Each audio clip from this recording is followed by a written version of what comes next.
Hello hello hello. अध्यापन 360 के मेरे लाडलो, आपको खूब सारा स्नेह, खूब सारा प्यार, खूब सारा आशीर्वाद और एक ये शुभकामना भी कि आपके आने वाले बोर्ड की परीक्षा में अर्थात 2027 की परीक्षा में आप उच्चतम प्रयास करो और उच्चतम परिणाम पाओ। इसी नियत और इसी उद्देश्य के साथ मैं एबी सिद्दीकी आपको बायोलॉजी के पहले चैप्टर के दूसरे लेक्चर को लेकर हाजिर हूँ।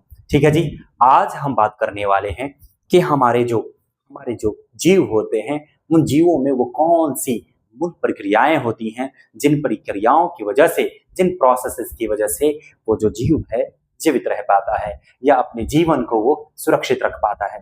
इससे पीछे वाले लेक्चर में हमने बात करी है कि जीव क्या होता है, जीव सजीव कब होते हैं, निर्जीव कब होते हैं। फिर हमने बात करी है कि जो जीव होते हैं उनको जीवित रहने के लिए कौन कौन प्रक्रियाएं करनी पड़ती है। उन्हीं प्रक्रियाओं को आज थोड़ा सा गहराई से बात करने वाले हैं और फिर उसके बाद से एक एक प्रक्रिया को, एक एक हिस्सा, एक एक खंड बनाकर हम डीप स्टडी करेंगे। ठीक है जी, तो आज उसी चैप्टर को हम आगे बढ़ा रहे हैं जहां तक हमने बात करा था जय प्रक्रम के बारे में। क्या बोला था भैया? जीवों में होने वाली सारी प्रक्रियाएं क्या कहलाती हैं? जय प्रक्रम कहलाती हैं। वो सारी प्रक्रियाएं हैं जो जीवों में रहती हैं, जीवों में होती हैं, जिनके वजह से जीवों का जीवन सुरक्षित हो पाता है। उन्हीं प्रक्रियाओं को आप क्या कहते हो? जय प्रक्रम कहते हो, लाइफ प्रोसेसेस कहते हो। जीवों के शरीर में होने वाली सभी प्रक्रियाएं जो शरीर के अनुरक्षण का मतलब होता है मेंटेनेंस, रख रखाव।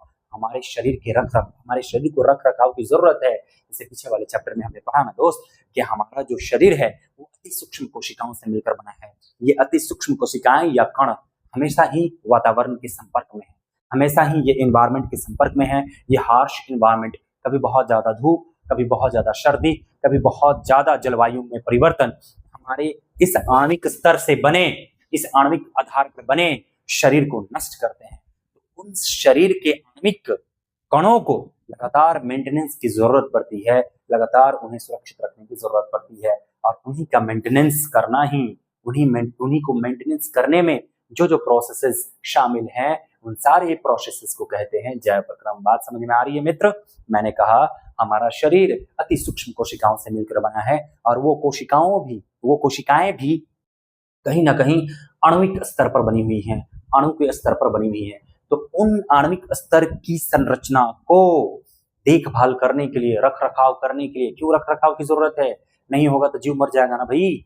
तो रख रखाव की जरूरत है क्योंकि लगातार ये जो हार्श क्लाइमेट्स हैं, ये जो जलवायु है या जो वातावरण है, इसके परिवर्तन की वजह से ये आणविक स्तर से बनी शरीर बर्बाद होती है, नष्ट होती है, क्षण होती जाती है।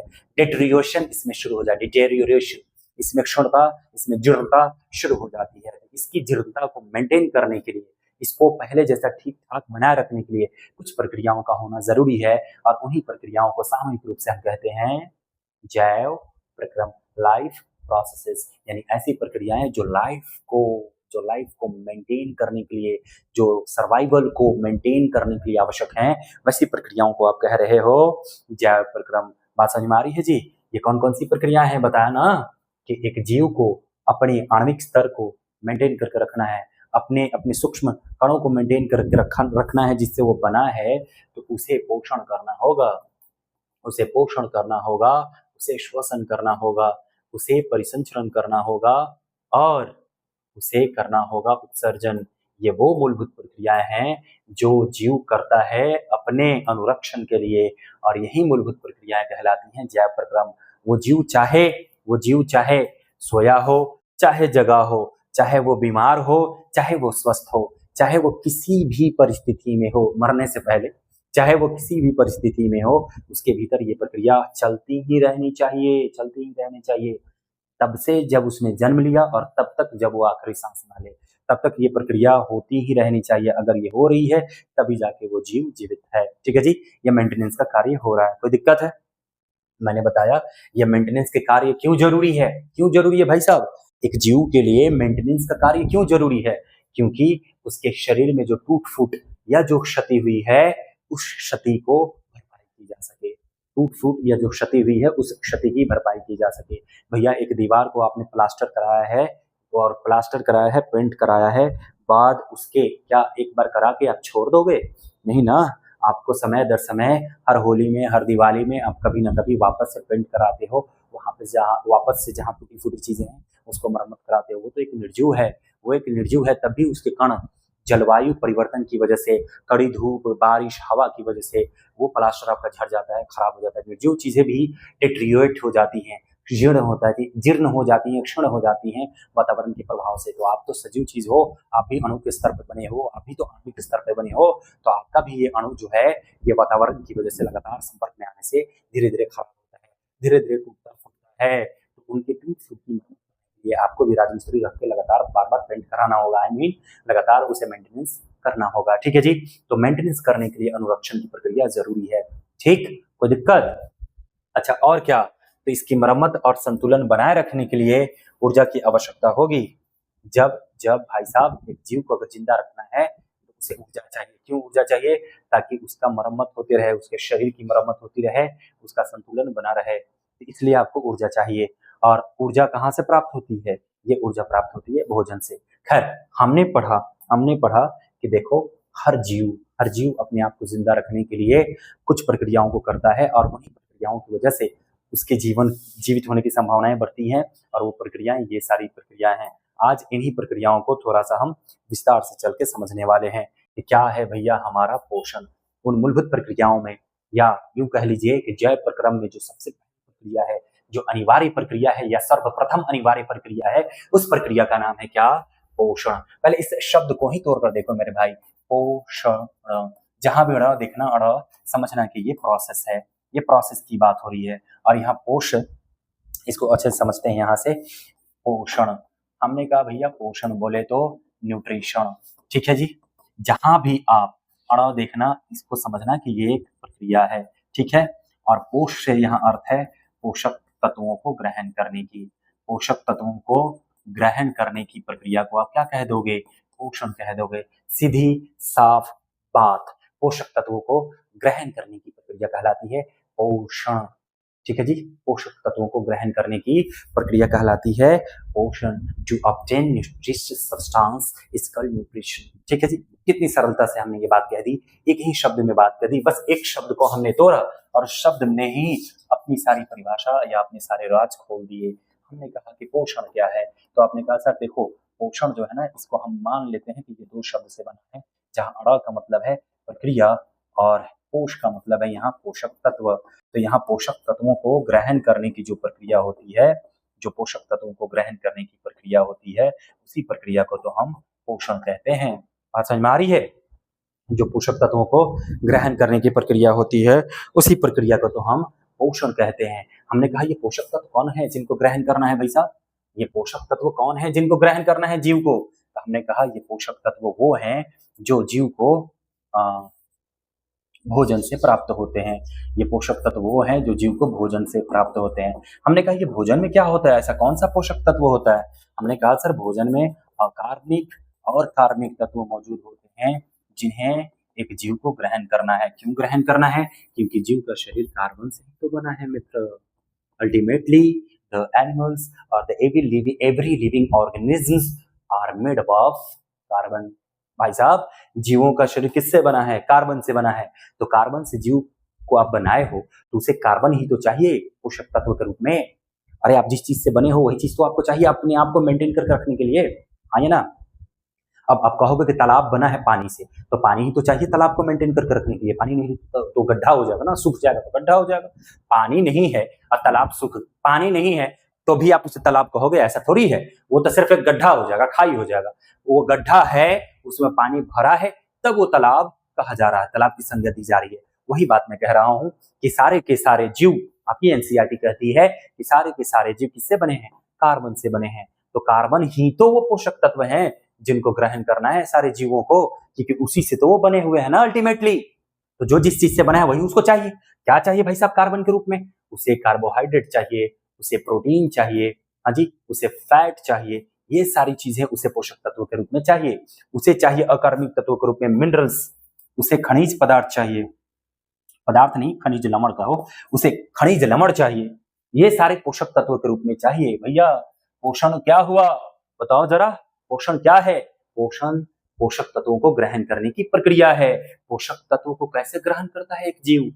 भोजन के रूप में ग्रहण करता है। और क्या क्या शामिल होता है उस पोषक तत्वों में? अकार्मिक और कार्मिक तत्व होते हैं जिनको वो जीव लेता है। एक जीव कार्मिक और अकार्मिक तत्वों को क्यों लेता है? क्योंकि अंततोगत्व वो उसी चीज से तो बना है, कार्बन से ही तो बने हैं सारे जीव। तो कार्बन से बने हैं तो कार्बन ही वो कच्चा पदार्थ है, कार्बन ही वो कच्चा माल है, कच्चा पदार्थ है, रॉ मटेरियल है जो चाहिए एक जीव को अपने जीवन को सर्वाइव करने के लिए, अपने जीवन को, अपने लाइफ को, अपने अस्तित्व को बनाए रखने के लिए जो जीव को चाहिए वो कार्बन ही चाहिए। और वो कहाँ से मिलेगा उसे? भोजन से। समझ गए? वो भोजन से ग्रहण करता है, भोजन से ही उसे पोषक तत्व मिलता है। तो सीधी सी बात हमने कह दी, क्या भोजन ग्रहण करने की प्रक्रिया को हम पोषण कह सकते हैं? भोजन ग्रहण करने की प्रक्रिया पोषण कहलाती है, या पोषक तत्वों को ग्रहण करने की प्रक्रिया पोषण कहलाती है। समझ गए? सर ये भोजन में कहां से आया? ये भी तो सवाल हो सकता है कि सर ये भोजन में पोषक तत्व कहां से आया? ये जो कार्बनिक और अकार्बनिक पदार्थों की बात कर रहे हैं, ये भोजन में आया कहां से? तो भैया पहले ये समझ लो, एक जीव भोजन के रूप में क्या ग्रहण करता है? तो एक जीव भोजन के रूप में या तो पौधे को ग्रहण करता है, नहीं तो किसी अन्य जीव को ग्रहण करता है, यानी जंतु को ग्रहण करता है। यही करता है ना भैया? एक जीव क्या करता है? भोजन के रूप में पौधे को ग्रहण करता है, या पौधे के उत्पादों को ग्रहण करता है, या जंतु को ग्रहण करता है, या जंतु के उत्पादों को ग्रहण करता है। हाँ या ना? हाँ ना? तो या तो पौधे को ग्रहण करता है, पौधे के उत्पादों को ग्रहण करता है, या तो जंतु या जंतु के उत्पादों को ग्रहण करता है। ये पौधा कहाँ से अपना पोषक तत्व प्राप्त करता है भैया? ये पौधा प्राप्त करता है जमीन से ही ना, मृदा से ही ना। तो मृदा में ही तो वो सारे कार्बनिक और अकार्बनिक तत्व पहले से मौजूद हैं। कहाँ से आए ये मृदा में? तो भैया ये मृदा में आए पृथ्वी के गर्भ से, कोर से, मैग्मा के रूप में, लावा के रूप में बाहर निकले, और वहां से ये पौधे उन्हें ग्रहण कर रहे हैं अपने जड़ के द्वारा, और उससे अपना वो बना रहे हैं। इसके अलावा जहां उनको ऊर्जा चाहिए, ये ऊर्जा ये अल्टीमेटली सूर्य से ले रहे हैं। तो भैया सूर्य से ये ऊर्जा पा रहे हैं, जमीन के नीचे से ये सारे पोषक तत्वों को पा रहे हैं, वही पोषक तत्वों को ग्रहण कर रहे हैं, और उन्हीं पोषक तत्वों को पौधे से हम भोजन के रूप में चुरा ले रहे हैं। बोलो, पौधे से हम भोजन के रूप में चुरा ले रहे हैं, हाँ या ना? और अगर जंतु को हम ग्रहण कर रहे हैं, जंतु को हम खा रहे हैं, तो जंतु किसको खा रहा है भैया? अल्टीमेटली जंतु पादप को ही तो खा रहा है, पौधे को ही तो खा रहा है। तो पौधे से वो सारे पोषक तत्व गए जंतु में, या जंतु से फिर उसको हमने ग्रहण कर लिया इनडायरेक्टली भोजन के रूप में। तो ये पोषक तत्व जो हमारे पौधे में आ रहा है या जंतु में आ रहा है, जो हमारे भोजन में आ रहा है, दरअसल इनडायरेक्टली इन्हीं लोगों से आ रहा है, इन्हीं को हम ग्रहण कर रहे हैं। तो हमने अभी तक पोषण के बारे में समझा कि पोषण दरअसल पोषक तत्वों को ग्रहण करने की प्रक्रिया है, और पोषक तत्वों में मूलतः कहाँ से हमें पोषक तत्व मिलता है? तो वो भोजन से होता है। भोजन में क्या क्या शामिल है? तो वही कार्बनिक और अकार्बनिक तत्व जो हम पौधे या अन्य जंतु से ग्रहण करते हैं, वहीं से हमें वो पोषक तत्व मिलता है, और वही पोषक तत्व का इस्तेमाल करके एक जीव जीवित रहता है। समझ गए? तो ये पोषक तत्व चाहिए एक जीव को, ये अनिवार्य प्रक्रिया है, हाँ या ना? उसी चीज को तो हम पढ़ रहे हैं इधर, उसी चीज को हम इधर पढ़ रहे हैं। हमने कहा कि देखो जी, भोजन ग्रहण करने और उससे ऊर्जा प्राप्त करने की प्रक्रिया क्या कहलाती है? पोषण। एक ऐसी प्रक्रिया है जिसमें आप भोजन ग्रहण कर रहे हो। भोजन ग्रहण मतलब हमने ऐसे ही कह दिया, लेकिन यहाँ पर तो भाई भोजन ग्रहण करने का मतलब ही क्या है? पोषक तत्वों को ही तो ग्रहण करना ना, पोषक तत्व को ही तो ग्रहण कर रहे हो। हाँ जी, मैंने कहा कि आपने कैल्शियम लिया है, और मैं ऐसे कह दूं कि आपने दूध लिया है, तो बात तो एक ही हो गई ना। अरे भैया, दूध पियोगे तो उसमें कैल्शियम रहेगा ही रहेगा। तो मैंने कहा कि आपने भोजन ग्रहण किया है, या मैंने कहा आपने पोषक तत्व ग्रहण किए, दोनों एक ही हो गया, क्योंकि भोजन में ही तो पोषक तत्व है। तो वही तो बात कही जा रही है कि भोजन ग्रहण करने की प्रक्रिया को हम क्या कर रहे हैं? पोषण कह रहे हैं। सिर्फ भोजन को ग्रहण नहीं करना है, ग्रहण कर लोगे और उससे एनर्जी निकलेगी ही नहीं, मिलेगी ही नहीं, तो क्या फायदा? भैया हम जीव हैं, इससे पिछले वाले चैप्टर में मैंने आपको क्या बता रखा था कि जीव को जरूरत है ऊर्जा बनाने की। जब तक ऊर्जा नहीं रहेगी वो जीव जीवित ही नहीं रहेगा। ऊर्जा की ही वजह से तो वो लक्षण उसमें प्रकट हो पा रहे हैं ना। ये ऊर्जा का ही प्रभाव है जो लक्षण उसमें प्रकट हुए जा रहे हैं। भैया तब से मैं चपर चपर बोल रहा हूं, ये बोलने की ऊर्जा मुझ में कहां से आई? ये बोलने की ऊर्जा मुझ में इसी मूलभूत प्रक्रियाओं को करने की वजह से आई। मैंने पोषण किया है, मैंने भोजन किया है, मैंने पोषक तत्वों को ग्रहण किया है, और सिर्फ ग्रहण नहीं किया बल्कि उन पोषक तत्वों को बचाकर मैंने उनसे ऊर्जा निचोड़ी है, और उन्हीं ऊर्जा की वजह से मेरे भीतर ये सारी प्रक्रियाएं हो रही है, सारे लक्षण दिखाई पड़ रहे हैं। हाँ या ना? तो भैया भोजन को ग्रहण करना और उससे ऊर्जा प्राप्त करना, भोजन को ग्रहण करना, उससे ऊर्जा प्राप्त करना, ये प्रक्रिया कहलाती है हमारी पोषण। ठीक है? जो भी जीव है उसे वृद्धि करना है, जो भी जीव है उसे अपने शरीर की मरम्मत करना है, इन सबको करने के लिए उसे पोषण की आवश्यकता पड़ेगी, कच्चे पदार्थों की आवश्यकता पड़ेगी। और यही कच्चा पदार्थ उसे किस रूप में मिलता है? तो यही कच्चा पदार्थ उसे पोषक तत्वों के रूप में मिलता है। समझ गए? तो कहाँ से मिला ये पोषक तत्व? सर ये पोषक तत्व मिला हमें भोजन से। हाँ जी, भोजन से। तो भोजन का क्या महत्व है? मुझे नहीं लगता कि आपको समझाना पड़ेगा। बताओ, समझाना पड़ेगा? तो चलो समझ लो भोजन का क्या महत्व है। पृथ्वी पर यदि जीवन, पृथ्वी पर जीवन कार्बनिक आधारित अणुओं पर है। भैया बताया ना कि सारे के सारे जीव किससे बने हैं? कार्बन से। पृथ्वी पर पूरा का पूरा जीवन ही आधारित है इन अणुओं पर, जिन्हें हम कर रहे हैं कार्बन, जिन्हें हम कर रहे हैं हाइड्रोजन, जिन्हें हम कह रहे हैं नाइट्रोजन, जिन्हें हम कह रहे हैं अमोनिया। समझे? ऑक्सीजन हमारा छूट गया, ऑक्सीजन है एक्चुअली, जिन्हें हम कह रहे हैं ऑक्सीजन। ये नाइट्रोजन ही टूट के तो अमोनिया बन जाता है ना। तो हमने कहा भैया पृथ्वी पर कार्बन आधारित अणुओं पर निर्भर है। पृथ्वी पर जो जीवन निर्भर है ना, वो किस पर? कार्बन पे ही निर्भर है। ये चार मूल तत्व हैं जिन्होंने पृथ्वी पर जीवन बनाए रखा है, और उनमें से भी सब में जो पाया जाने वाला चीज है वो है आपका कार्बन। तो पृथ्वी पर अगर जीवन मौजूद है तो वो कार्बन पर ही आधारित है, या कार्बन के अणुओं पर ही आधारित है, निर्भर है। समझ गए? इसलिए भोजन की मुख्यतः कार्बन युक्त पदार्थों से बना होता है। भोजन किससे बना होता है? कार्बन युक्त पदार्थों से। कार्बन से ही मिलकर बना है भोजन। हमने क्या बोला? हमने क्या बोला भैया? पोषण को ग्रहण करने का मतलब क्या हुआ? पोषक तत्वों को ग्रहण करना। और पोषक तत्वों में मुख्यतः क्या होते हैं? कार्बनिक अणु ही तो होते हैं, कार्बनिक एलिमेंट ही तो होते हैं ना, कार्बनिक अणु ही तो होते हैं, कार्बनिक एलिमेंट ही होते हैं। उन्हीं को तो हम ग्रहण करते हैं, उन्हीं को ग्रहण करते हैं, क्योंकि उसी पर तो धरती पर जीवन टिका है। उसी की वजह से तो धरती पर जीवन टिका है। विभिन्न जीव अपनी आवश्यकता के अनुसार अलग अलग प्रकार का पोषण अपनाते हैं। ये तो आगे पढ़ेंगे। आगे जब हम पहले खंड को उठाना शुरू करेंगे, पोषण पूरे एक चैप्टर है, पूरा एक खंड है, जब हम इसको उठाएंगे पोषण, तो वहां बात करेंगे कि अलग अलग जीव अलग अलग पोषण कैसे करते हैं। फिलहाल अभी तो हम परिचय ही ले रहे हैं एक एक खंड का। ठीक है, यहाँ तक भोजन का महत्व समझे? भोजन का महत्व समझे ना?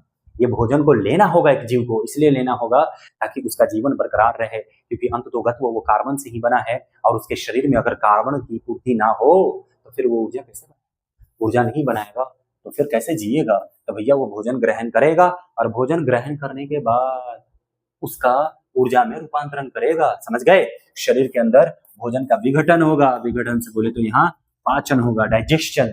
शरीर के भीतर भोजन का विघटन होगा, अर्थात भोजन का पाचन होगा, और पाचन होने के बाद ऊर्जा की प्राप्ति होगी। यही ऊर्जा आपके शरीर के भीतर विभिन्न क्रियाओं को कराती है। समझ गए? अगर आपके शरीर के भीतर विभिन्न क्रियाएं हो रही हैं, विभिन्न लक्षण आप जो दिखा रहे हो, दौड़ने की, खेलने की, उठने बैठने की, हंसने कूदने, नाचने गाने की, तो ये सारे के सारे जो आपके लक्षण हैं, जो आपके लक्षण हैं, ये सारे लक्षण तभी दिखाई दे पा रहे हैं जब आप में ऊर्जा बन रही है तब। और ऊर्जा आपको कहाँ से प्राप्त हो रही है? ऊर्जा आपको भोजन के पचने से प्राप्त हो रही है, अर्थात उसके विघटन से प्राप्त हो रही है। ये कैसे विघटित होता है?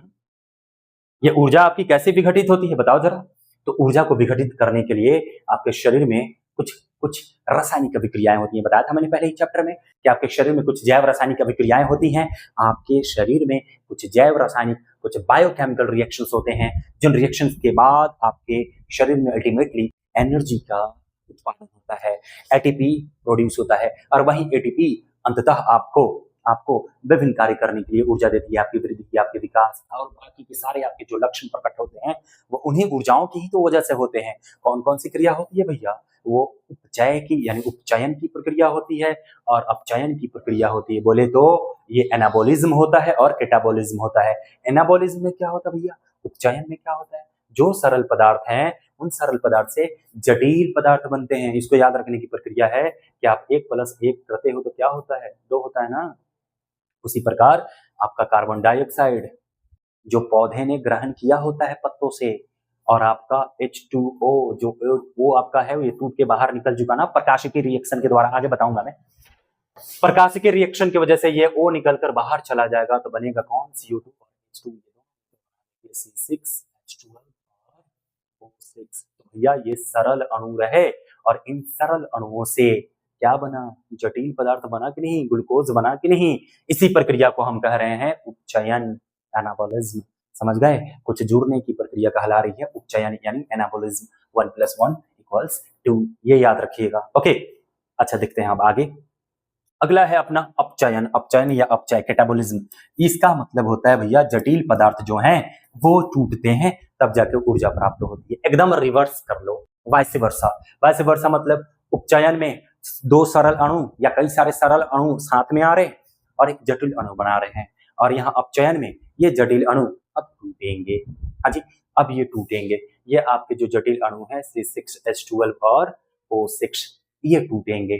टूटेंगे कैसे टूटेंगे? तो यहाँ पर इनको ऑक्सीजन दी जाएगी, यहाँ पर इनको ऑक्सीजन दी जाएगी, मतलब इनका श्वसन कराया जाएगा, रेस्पिरेशन कराया जाएगा। अभी आगे मैं बताता हूँ। यहाँ इनका श्वसन कराया जाएगा, श्वसन कराया जाएगा, रेस्पिरेशन कराया जाएगा। रेस्पिरेशन होने के बाद ये टूटेंगे, यानी ऑक्सीजन की मदद से इनका विखंडन होगा। ये जो कार्बनिक अणु है ये पायरुवेट बन के आगे सब मिलेगा, ये घबराने वाली बात नहीं है। क्योंकि अब ये परिचय है तो परिचय ही लेते चल रहे हैं। इनका विखंडन होगा, C6H12O6 इनका विखंडन होगा। तो फाइनली जो सामने निकल कर आएगा वो आएगा आपका ऊर्जा। इसके अलावा ऊर्जा को आप एटीपी कह सकते हो, निकल के आएगा वो आपका ऊर्जा होगा।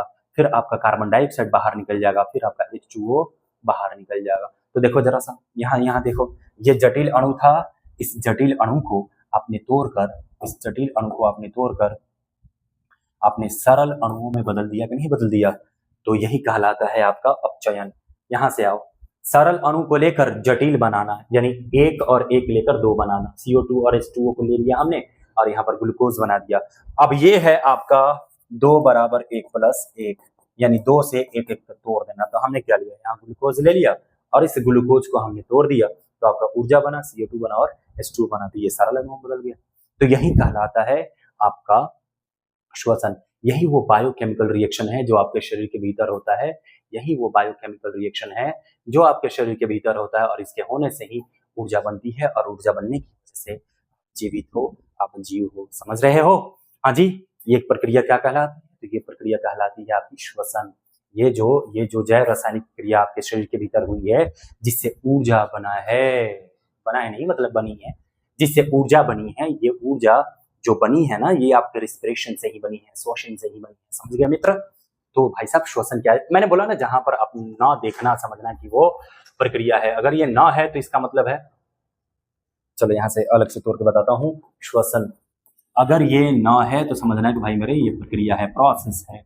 और यहाँ श्वसन का मतलब सांस लेना मत समझ लेना, हालांकि सांस लेना भी होता है, लेकिन सिर्फ सांस लेना नहीं होता।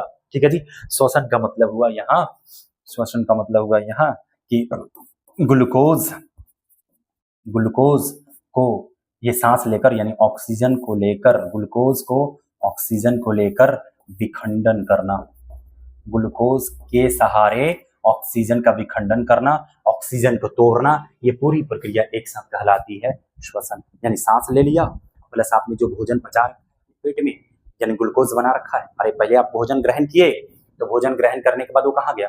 आपके अमाशय में। अमाशय से बचते हुए कहाँ गया? वो आपकी छोटी आंत में। छोटी आंत में पूरी तरह से आपका भोजन पच चुका, पूर्णतः आपका भोजन पच चुका, और वहां से भोजन अब अवशोषित होकर चला गया आपके रक्त में, रक्त से लेकर चली गई आपकी कोशिका में, कोशिका के भीतर हो गया ये प्रक्रिया, श्वसन की प्रक्रिया। ठीक है जी। कोशिका के भीतर ये प्रक्रिया हो गई श्वसन की, जहां आपने ऑक्सीजन खींच कर भेज दिया अपनी कोशिका में, और कोशिका में पहले ही पहुंच चुका है ग्लूकोज। तो ये ग्लूकोज वहां जाके पायरुवेट बन गया, यानी कार्बन के तीन अणुओं में टूट गया, पायरुवेट बन गया, यानी कार्बन के ये तीन अणुओं में C3 टूट गया। साथ में ये ऑक्सीजन मिला था। हाँ जी। इसके मिलने की वजह से ये काम पूरा का पूरा माइटोकॉन्ड्रिया में हुआ है। ये सब आगे समझ में आएगा, घबराना नहीं है, ये सबको आगे मैं विस्तार से बताऊंगा। ये प्रक्रिया माइटोकॉन्ड्रिया में हुई है, और माइटोकॉन्ड्रिया में ये प्रक्रिया होने की वजह से फाइनली जो बन के आया है दोस्त, वो आया है आपका, यहाँ बताया तो था मैंने अभी जस्ट, ऊर्जा plus H2O plus plus plus carbon dioxide. और ये कार्बन डाइऑक्साइड आप नाक से निकाल देते हो, ये जो H2O है ये भी भाप बन के आपके नाक से ही निकल जाता है, और बाकी इसी ऊर्जा को आपकी कोशिका जो है वो, या माइटोकॉन्ड्रिया जो है वो एटीपी में स्टोर कर लेती है, और उसी की वजह से हम बकर बकर बकर बकर रहते हैं। यह तब से मैं बकर बकर करे जा रहा हूँ, ये सब इसी एटीपी की वजह से करे जा रहा हूँ। तो पूरी की पूरी प्रक्रिया क्या कहला रही है? श्वसन कहला रही है, रेस्पिरेशन कहला रही है। कृपया एक बात का ध्यान रखना है दोस्त, श्वसन का मतलब सिर्फ ये मत समझ लेना कि सांस लेना। सांस लेना सिर्फ श्वसन नहीं है। श्वसन का मतलब हुआ सांस ले रहे हो और साथ ही साथ उस दौरान क्या कर रहे हो? भोजन का विघटन कर रहे हो, भोजन को सरलीकरण कर रहे हो। विघटन करने का मतलब है यहाँ पर उसे आप तोड़ रहे हो, उसका सरलीकरण कर रहे हो। शरीर के द्वारा ऑक्सीजन ग्रहण करना और ऑक्सीजन इसलिए ग्रहण करना ताकि भोजन का विघटन हो जाए, यानी जो आपने भोजन पचाया है अपने पेट में C6H12O6 उसका विघटन हो जाए और विघटन करने के बाद वहां से ऊर्जा प्राप्त कर ली जाए, तो ये पूरी की पूरी प्रक्रिया कहलाती है श्वसन। क्लियर है बंधु? चलिए आगे बढ़ते हैं, आगे चलते हैं। ये दो मूलभूत प्रक्रियाएं हम अभी कर रहे हैं, यानी दूसरा वाला मूलभूत प्रक्रिया कर रहे हैं। पहले वाला मूलभूत प्रक्रिया कौन था? पोषण, समझ लिया। दूसरा वाला मूलभूत प्रक्रिया करा श्वसन। अब श्वसन जो होता है ना, ये एक कोशिकीय जीव अलग तरीके से करते हैं, बहुकोशिकीय जीव जो है वो अलग तरीके से करते हैं। भैया हम कौन से हैं बताओ तो जरा। एक कोशिकीय रहते तो कैसे दिखाई देते आप भाई साहब? एक कोशिकीय सूक्ष्म होता है ना, वो नहीं दिखाई पड़ते। मैं बहुकोशिकीय हूँ, आप भी बहुकोशिकीय हो, हम सभी बहुकोशिकीय हैं, और हम में जो श्वसन की प्रक्रिया होती है वो अलग होती है। और जो एक कोशिकीय बोले तो अमीबा है, पैरामीशियम है, जीवाणु है, विषाणु, इन सब में जो पोषण की इन सब में जो श्वसन की क्रिया होती है, पोषण भी तो अलग ही होती है, लेकिन इन सब में जो श्वसन की क्रिया होती है वो भी अलग होती है। तो चलो, एक कोशिकीय जीव में कैसे होता है श्वसन? तो एक कोशिकीय जीव जो कि पूरी तरह से एक ही कोशिका है ना, बाहर क्या है? एक झिल्ली है। तो बस इसी झिल्ली से डायरेक्ट वो संपर्क में रहते हैं। भैया एक ही कोशिका है और ये कोशिका चारों तरफ से डायरेक्ट वातावरण के संपर्क में है, तो ये अपना भोजन भी इसी एक कोशिका की मदद से ग्रहण कर लेते हैं। ये अपना भोजन को इसी एक कोशिका की मदद से ग्रहण कर लेते हैं। ये गैसों का आदान प्रदान अर्थात श्वसन भी ये एक ही कोशिका से ग्रहण कर लेते हैं। इनकी जो ये झिल्ली है कोशिका झिल्ली इनको भोजन को भी अंतर्ग्रहण करने में मदद कर रही है। इसके अलावा श्वसन गैसों के आदान प्रदान में भी मदद कर रही है, समझ गए? और ना सिर्फ श्वसन गैसों के आदान प्रदान में मदद कर रही है, बल्कि एक और भी प्रक्रिया है जो बहुत ज्यादा महत्वपूर्ण है, वो है अपशिष्ट पदार्थों को शरीर से बाहर निकालना। उसके लिए भी, जिसे हम उत्सर्जन कहते हैं, उसके लिए भी इनकी ये जो कोशिका झिल्ली है वो सहायक है, समझ रहे हैं? तो इस तरह से हम कह लें कि जैव प्रक्रम जितने भी जैव प्रक्रम है या जीवों से संबंधित जो भी अनिवार्य प्रक्रियाएं हैं, ये एक कोशिकीय जीवों में मात्र एक झिल्ली के द्वारा यही कोशिका उसे पूरी तरह से करने में सक्षम होती है। अलग अलग अंगों की जरूरत नहीं है, जबकि हम हैं बहुकोशिकीय प्राणी। हाँ जी, सिर्फ मैं नहीं हूं, हम भी हो, जबकि हम हैं बहुकोशिकीय प्राणी। तो हम बहुकोशिकीय प्राणियों में जरा समस्या यह है कि हमारी पूरी की पूरी कोशिका डायरेक्ट वातावरण के संपर्क में। अगर मैं त्वचा की बात करूं तो हमारी त्वचा चलो ठीक है वातावरण के संपर्क में आ जाएगी, हालांकि हमने कपड़ा पहन रखा है, चलो इसको हटा भी दो, नंगे हो जाओगे, वातावरण के संपर्क में आ जाओगे। लेकिन सिर्फ त्वचा तक तो आएगी ना भाई, आपके शरीर के अंदर का सारा हिस्सा ही कोशिका से बना है। आपकी रक्त कोशिका से बनी है, आपकी कोशिका से बनी है, आपके सारे नर्वस सिस्टम कोशिका से बने हैं, हर चीज ही आपकी कोशिका से बनी है, और वो डायरेक्ट वातावरण के संपर्क में, समझ गए? वो डायरेक्ट वातावरण के संपर्क में नहीं है। आपकी सारी की सारी कोशिकाएं वातावरण के संपर्क में, सीधे संपर्क में नहीं है। जब सीधे संपर्क में नहीं है तो भैया मेरे, आप श्वसन के लिए आपके भीतर एक विशेष तंत्र का विकास होता है, जिसे आप श्वसन तंत्र, जिसमें आपका ये नाक काम करता है, जिसमें आपका ये फेफड़ा काम करता है, ये सारे काम करते हैं एक साथ, आपकी श्वसन नलिका काम करती है, तब जाकर आप कहीं सांस ले, तब जाकर आपके भीतर श्वसन की क्रिया हो सकती है। अब भाई मेरे एक बात बताओ, अगर हमारे पास ये सारा झंझट नहीं होता तो हमारा नाक ही नहीं होता, फिर हम अपनी त्वचा से ही सांस लेते रहते। जैसे एक कोशिकीय जो अमीबा है वो अपनी त्वचा अर्थात कोशिका झिल्ली से कर लेता है, तो हम विसरण से नहीं कर पाते हैं श्वसन। विसरण से कौन करते हैं? एक कोशिकीय। विसरण से कौन करते हैं? एक कोशिकीय। ये जो एक कोशिकीय प्राणी हैं, इनके भीतर एक ही कोशिका से सारी काम हो जाती है, एक ही कोशिका से गैसों का आदान प्रदान हो जाता है, और ये एक कोशिका जो प्रक्रिया द्वारा अपना कर ये सारे काम को करती है, उसको हम कहते हैं विसरण। ठीक है जी? विसरण का मतलब कुछ नहीं है, जहां अधिक सांद्रता से कम सांद्रता की तरफ जो बहाव होता है, उसी बहाव को हम कहते हैं विसरण। हाईली कंसंट्रेटेड एरिया से लोअर कंसंट्रेशन की तरफ जो फ्लो होता है, उसी फ्लो को हम कहते हैं विसरण। समझे मित्र? ठीक है, तो बहुकोशिकीय जो जीव हैं वो श्वसन कैसे करते हैं? तो बहुकोशिकीय जीव श्वसन करते हैं अपने भीतर एक विशेष अंग का निर्माण करके। वो पोषण भी करते हैं अपने भीतर एक विशेष अंग का निर्माण करके, श्वसन भी करते हैं अपने भीतर एक विशेष अंग का निर्माण करके। बहुकोशिकीय जीव हैं वो अलग अलग कार्यों को करने के लिए बेचारे, उनके पास अलग अलग अंग होते हैं। भोजन को ग्रहण करना है तो उनके पास अलग सा अंग होगा, जिसको आप कहते हो पाचन तंत्र। तो पाचन तंत्र होगा जिसके द्वारा ये भोजन को ग्रहण करेंगे या उसको पचाएंगे। ऑक्सीजन को ग्रहण करना हो उसके लिए इनके पास भाई साहब एक और तंत्र होगा। तंत्र बोले तो अंगों का समूह। ठीक है जी? तो श्वसन तंत्र का इनको जरूरत पड़ेगा। अगर इनको पदार्थों का परिवहन करना है, यानी शरीर में रक्त को एक हिस्से से दूसरे हिस्से तक पहुंचाना है, ऑक्सीजन को एक हिस्से से दूसरे हिस्से तक पहुंचाना है, तो उसके लिए भी इनको चाहिए ट्रांसपोर्टेशन सिस्टम, जिसको हम कहते हैं ट्रांसपीरेशन सिस्टम या परिसंचरण तंत्र। ये भी जो है ना हमारे बहुकोशिकीय जो जीव हैं उनमें ये सारी चीजें होती हैं। इसके अलावा अगर उनको अपने शरीर से गंदगी को बाहर निकालना हो, उनको अपने शरीर से, यानी बहुकोशिकीय जो जीव हैं उनको अपने शरीर से गंदगी को बाहर निकालना हो, तो उसके लिए इनमें पाया जाता है उत्सर्जन तंत्र। तो ये सारा झंझट है बहुकोशिकीय जीवों में, जबकि मित्र मेरे एक कोशिकीय जीवों में ये सारा झंझट नहीं है। एक कोशिकीय जीव सारा काम मात्र एक ही कोशिका से कर ले रहा है। इसके पास कोई ऐसा विशिष्ट संरचना, विशिष्ट ऊतक या अंग होने की कोई आवश्यकता नहीं है। ये श्वसन भी इसी एक कोशिका झिल्ली से कर ले रहा है, ये परिवहन भी इसी एक कोशिका झिल्ली से, उत्सर्जन भी इसी से, यहाँ तक कि भोजन का ग्रहण अर्थात पोषण भी मात्र एक ही कोशिका झिल्ली से। समझ गए? अर्पण मौला है भाई साहब, मल्टी टैलेंटेड है। लेकिन हम ऐसे हैं कि हमारे भीतर हर काम करने के लिए स्पेशल अंग बनाए गए हैं। ना सिर्फ अंग बनाए गए हैं बल्कि अंगों का समूह बनाया गया है, पूरा का पूरा सिस्टम बनाया गया है। समझ गए? क्लियर है जी? तो अभी तक हमने क्या क्या समझा, जरा एक बार हम समराइज करते हैं। हमने कहा देखो जी, जो हमारे जीव हैं उन्हें जीवित रहने के लिए जय प्रक्रम करना होगा। जो हमारे जीव हैं उन्हें जीवित रहने के लिए क्या करना होगा? जय प्रक्रम। क्यों करना होगा? क्योंकि जय प्रक्रम के द्वारा ही उनका अनुरक्षण होता है, अर्थात मेंटेनेंस होता है। क्यों मेंटेनेंस चाहिए? मेंटेनेंस इसलिए चाहिए क्योंकि उनकी कोशिका जो है या उनकी जो संरचनात्मक इकाई है, वो संरचनात्मक इकाई लगातार वातावरण के संपर्क में आकर क्षतिग्रस्त होती रहती है और इस क्षतिग्रस्त से बचाना है उसको, ताकि उसके भीतर लगातार जैव रासायनिक अभिक्रिया चलती रहे और वो जीवित रहे। तो इस क्षति से बचाना है उसको, तो उसको जय प्रक्रम करना होगा। और ये जय प्रक्रम उसके लिए अनिवार्य है, जिनमें से पहला है पोषण, यानी उसको भोजन ग्रहण करना होगा। दूसरा है श्वसन, जो एक बार वो भोजन ग्रहण कर लिया तो उसको ऊर्जा में बदलनी होगी, तो वो श्वसन करेगा। अब तीसरा हम करने चल रहे हैं परिवहन, या उसको हम कहते हैं परिसंचरण। ठीक है? और चौथा है हमारा उत्सर्जन। जब एक बार ये कंप्लीट कर लेंगे तो फाइनली कुछ क्वेश्चंस हैं हमारे एनसीईआरटी में, उनको हम कवर करेंगे यही परिचय वाले ही सेगमेंट से, इंट्रोडक्टरी सेगमेंट से ही कुछ क्वेश्चन हैं, उनको हम कंप्लीट करेंगे। जो एक बार कंप्लीट कर लेंगे फिर फाइनली हम आगे बढ़ेंगे और एक एक करके ये पूरा का पूरा ये खंड एक एक चैप्टर की तरफ डेडिकेट किया गया है, तो उसको हम पढ़ने वाले हैं बहुत ही विस्तार से, बहुत ही गहराई से।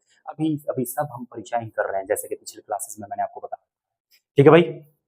ओके, तो अभी हमने पोषण कर लिया, श्वसन कर लिया। अब तीसरा जो हमारा है वो है परिवहन। देखो वो क्या है, परिवहन क्या है? हाँ जी, परिवहन क्या है?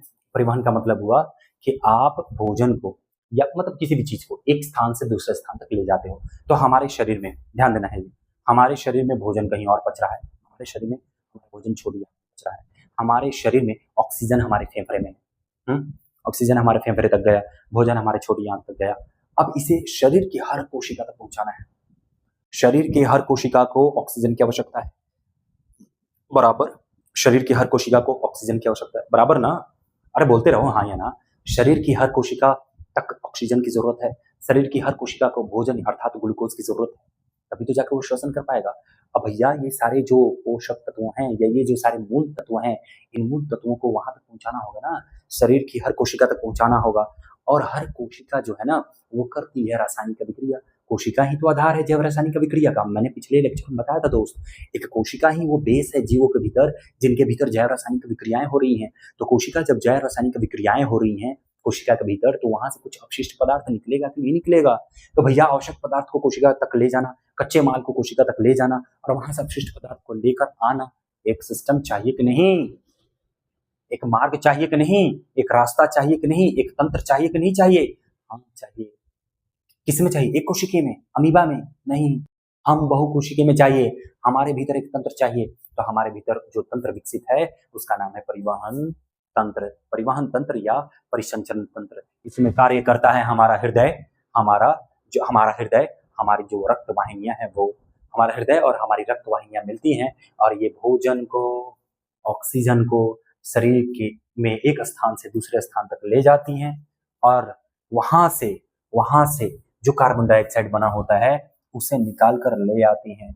ये जो ले जाने और ले आने की प्रक्रिया जो हो रही है हमारे शरीर के भीतर, इसी को हम कह रहे हैं। समझ गए क्यों जरूरी है आवश्यक पदार्थों को हर कोशिका तक ले जाना, ताकि हर कोशिका अपने भीतर जैव रासायनिक प्रक्रिया कर सके, और अनावश्यक पदार्थों को कोशिका से बाहर निकालना, अपशिष्ट पदार्थों को कोशिका से बाहर निकालना। ये वन वे है भाई साहब, ये वन वे है। इस तरह से समझ लो कि एक ही हमारे पास सिस्टम है जो आवश्यक पदार्थों को लेके जाएगी, और वही सिस्टम है जो दूसरे रास्ते से अनावश्यक पदार्थों को लेके जाएगी, ताकि दोनों आपस में मिल जाए। ठीक है जी, उसी को हमने कहा परिवहन तंत्र। ठीक है, ऊर्जा प्राप्ति, ऊर्जा प्राप्ति, ऊर्जा प्राप्ति एवं अपशिष्ट पदार्थ। भैया देख लो, ऊर्जा प्राप्त हो चुकी है, हाँ जी हाँ, ऊर्जा तो प्राप्त हो चुकी है, अब उनको शरीर से बाहर भी तो निकालना है। हाँ जी, एक बार जब ऊर्जा बन गई है, एक बार जब आपने ऑक्सीजन को पहुंचा दिया, एक बार जब आपने ऑक्सीजन को पहुंचा दिया वहाँ सारी कोशिकाओं में, आपने सारे जो आवश्यक तत्व थे उसको पहुंचा दिया सारी कोशिकाओं में, अब वहाँ ऊर्जा बन चुकी है। ऊर्जा बनने के बाद कहीं भी अगर रासायनिक अभिक्रिया होती है ना, वहाँ अपशिष्ट पदार्थ बनते ही बनते हैं।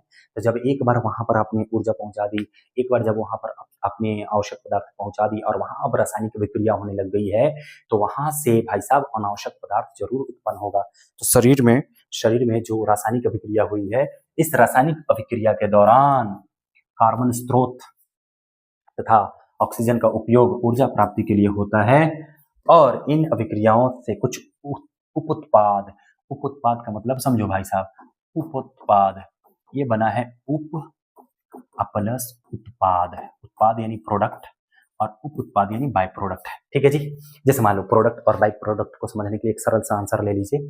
जैसे मान लो कि ठंडी चल रही है, ठंडी, तो ठंडी में हमने जो आग जलाया है, तो आग जलाया है किस लिए, धुआं लेने के लिए कि गर्मी लेने के लिए? ऑफ कोर्स गर्मी लेने के लिए ना। तो जो हमने गर्मी लिया है वो हमारा उत्पाद है। ठीक है जी, और साथ में जो धुआं निकल रहा है जो हमें चाहिए ही नहीं, वो है अपना उप उत्पाद, जो हमें नहीं चाहिए लेकिन वो निकल रहा है, वो है बाई प्रोडक्ट। ठीक है जी, तो यहाँ पर कुछ उप उत्पाद भी बनते हैं। ऊर्जा बनती तो है, ऊर्जा हमारी उत्पाद है, ऊर्जा हमें चाहिए। अरे हम ऑक्सीजन को, ग्लूकोज को हम आपस में रिएक्शन करा रहे हैं, हम आपस में रिएक्ट करा रहे हैं, रिएक्ट करा रहे हैं तो हमें ऊर्जा मिल रही है। ये ऊर्जा हमारा उत्पाद है, ये बात समझ में आ रही है। लेकिन ऊर्जा बनने के साथ साथ कुछ उप उत्पाद जैसे वो हमें अब नहीं चाहिए था, उसे हम नाक के द्वारा बाहर निकाल दे रहे हैं। जैसे कार्बन डाइऑक्साइड नहीं चाहिए हमें, हमारे शरीर को कार्बन डाइऑक्साइड कभी नहीं चाहिए, तो उसे हम बाहर निकाल रहे हैं अपशिष्ट पदार्थ के रूप में। और बाहर जिस तंत्र के द्वारा निकाल रहे हैं, उसी तंत्र का नाम है भैया उत्सर्जन तंत्र। उसी तंत्र का नाम है उत्सर्जन तंत्र। क्यों बाहर निकालना आवश्यक है? क्यों बाहर निकालना आवश्यक है? अगर ना निकाल सके भैया तो ये हानिकारक हमारे शरीर को यह हानि पहुंचा देंगे। तो हमें इन्हें बाहर निकालना है अपने शरीर से, हमें इन्हें अपने शरीर से बाहर निकाल लेंगे। और जो बाहर निकालने की पूरी प्रक्रिया है, उस पूरी की पूरी प्रक्रिया को हम कहते हैं उत्सर्जन। उत्सर्जन बोला ना भैया, जहां भी न देखना समझना कि ये प्रक्रिया है, जहां भी न देखना समझना ये प्रक्रिया है। और उत्सर्ज करना मतलब निकालना, अपशिष्ट पदार्थों को बाहर निकालने की प्रक्रिया क्या कहलाई? उत्सर्जन कहलाई। हमने कहा अपशिष्ट पदार्थों को शरीर से बाहर निकालना आवश्यक है, और उनको निकालने की ही प्रक्रिया क्या कहला रही है? उत्सर्जन कहला रही है, एक्सक्रीशन कहला रही है। कोई दिक्कत बोलो बंधु? नहीं है ना? नहीं होना चाहिए। अब भैया ये जो उत्सर्जन है ना, ये सारे जीवों में अलग अलग होती है। एक कोशिकीय में उत्सर्जन अलग तरीके से, बहुकोशिकीय में उत्सर्जन अलग तरीके से। मैंने बताया था ना, एक कोशिकीय जो होता है बड़ी बड़ी चालाक है भाई साहब। एक कोशिकीय चालाक कह लो या इनको खुशकिस्मत कह लो, इनको कोई झंझट ही नहीं। ये जो एक कोशिकीय हैं, इनको कोई झंझट ही नहीं। एक ही कोशिका झिल्ली है, इसी कोशिका झिल्ली से ये पोषण भी कर ले रहे हैं, भोजन को ग्रहण भी कर ले रहे हैं, इसी कोशिका झिल्ली से उत्सर्जन भी कर रहे हैं, अपशिष्ट पदार्थों को बाहर भी निकाल दे रहे हैं। लेकिन हमारे साथ ऐसा नहीं है। हमारे साथ भोजन को ग्रहण करने का अलग सिस्टम है, और हमारे शरीर से उपोत्पाद को या अपशिष्ट पदार्थ को निकालने का अलग ही सिस्टम, और उस अलग सिस्टम का नाम है भैया उत्सर्जन तंत्र। ठीक है जी, देखो तो बहुकोशिकीय जो जीव हैं उनमें उत्सर्जन के लिए विशेष उत्सर्जी अंग होते हैं। जो बहुकोशिकीय जीव होते हैं उनमें उत्सर्जन हेतु विशेष उत्सर्जी अंग होते हैं। जैसे कि क्या होगा उत्सर्जी अंग? आपकी ये स्वेद ग्रंथियां, पसीना जो आपका निकल रहा है, ये उत्सर्जी अंग है। उसके अलावा आप कह सकते हो मूत्र मार्ग, जो मूत्र निकलता है, मल निकलता है, ये सब उत्सर्जी पदार्थ ही तो हैं। ये उत्सर्जी पदार्थों को निकालने के लिए शरीर के भीतर विशेष अंगों का समूह है जिन्हें हम उत्सर्जन तंत्र कहते हैं। कोई दिक्कत? और इसमें भी मदद करता है कौन? परिवहन तंत्र। परिवहन तंत्र दोहरा काम कर रहा है, दोहरा काम कर रहा है। दोहरा काम कैसे? एक आवश्यक पदार्थों को ले जाकर दे रहा है उन सारी कोशिकाओं को जिनको जरूरत है, लाइक ग्लूकोज और ऑक्सीजन की, और अनावश्यक पदार्थों को वहां से लेकर आ रहा है, वहां से लेकर आ रहा है और उन्हें पहुंचा रहा है वहां जहां से उन्हें बाहर निकाल देना है शरीर से। ठीक है जी। तो अनावश्यक पदार्थों को उन कोशिकाओं से लेकर आ रहा है जिन कोशिकाओं के पास ये रिएक्शन हो रहा था, अनावश्यक पदार्थों को वहां से लेकर आकर एग्जिट डोर तक पहुंचा रहा है। ठीक है जी। ये हमारा परिवहन तंत्र दोहरा काम कर रहा है। समझ गए? इस तरह से हमने आज के इस लेक्चर को यहाँ पर लाकर विराम करना पड़ेगा। हमने यहाँ पर सारी बेसिक बातें कर ली हैं। अब यहाँ से कुछ क्वेश्चंस हैं जो हमें एनसीईआरटी में दी हुई हैं, कुछ क्वेश्चंस जिन्हें हमें डिस्कस कर लेना होगा। अति आवश्यक वो क्वेश्चन, वही मूलभूत क्वेश्चन है, उनको हम डिस्कस करेंगे। यानी अगली क्लास में हमारे कुछ क्वेश्चन डिस्कस होंगे एंड देन उसके अगली क्लास में हम सीधा उठा देंगे अपना जो जैव प्रक्रम है उसका पहला प्रक्रम, यानी पहली प्रक्रिया जिसका नाम है पोषण। ठीक है जी। ओके, तो मिलते हैं फिर अगले क्लास में। आज के लिए इतना ही। धन्यवाद।